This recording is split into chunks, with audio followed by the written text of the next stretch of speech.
Hi friends, Brianna here from Sheldon at Home Enrichment, and today we're going to talk about volcanoes! Volcanoes are mountains that are created by molten rock coming out of the center of the earth and piling up, and then it cools down and eventually it creates enough to make an amazing mountain.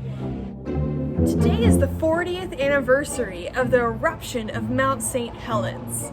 That means that 40 years ago today, it exploded in an insane eruption that was the biggest that the United States has seen in its recent history.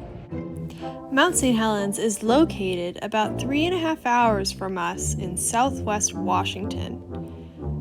There's other volcanoes all around it in the Cascades mountain range, but Mount St. Helens is special because it's the one that's the most active and the most recently active. Let's learn about this eruption by watching a video from the United States Geological Survey.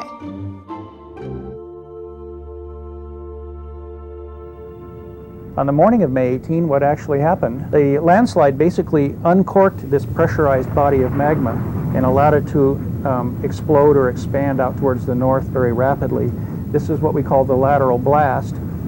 It was a horizontally directed explosion of incredible magnitude. It caused this expanding cloud of ash, rocks, and gases to move out across the countryside to the north at speeds of several hundred miles an hour.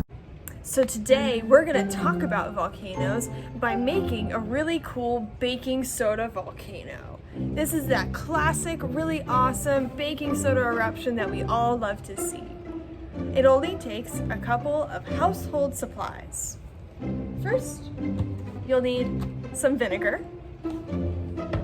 You'll also need some baking soda, water, dish soap, and this is optional. I recommend using washable paint. I don't have any washable paint, so I'm going to use this acrylic paint to give my volcanic eruption that extra flair. You'll also need your volcano.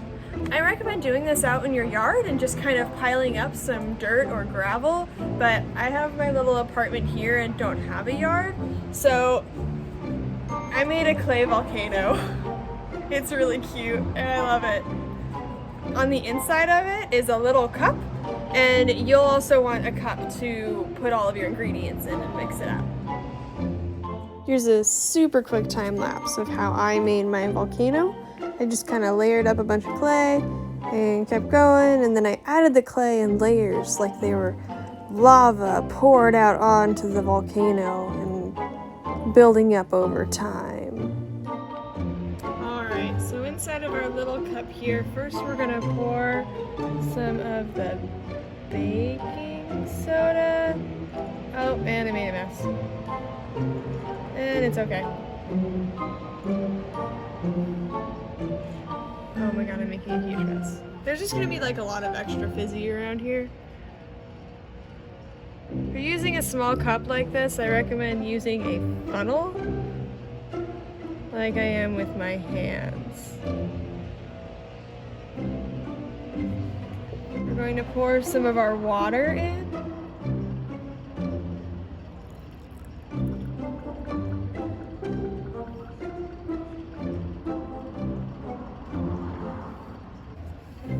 A couple drops of dish soap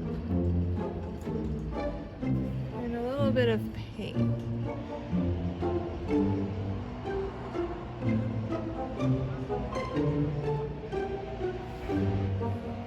You'll also want like a stirring stick, so I'm just going to use this chopstick. You can use a spoon or a knife or whatever have you. Here's our magma chamber.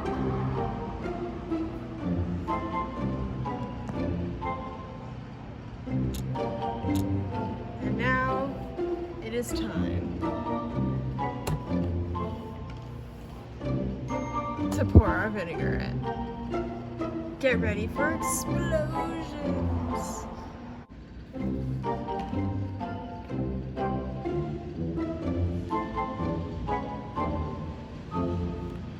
Oh my god.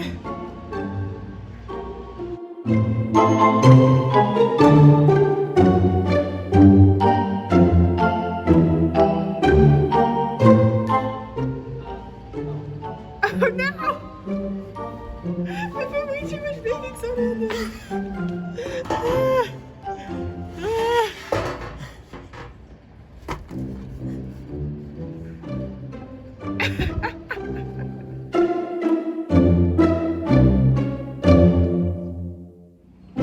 I hope you all have fun making your baking soda volcanoes. Mine was certainly way more explosive than I thought it would be, just like when Mount St. Helens erupted.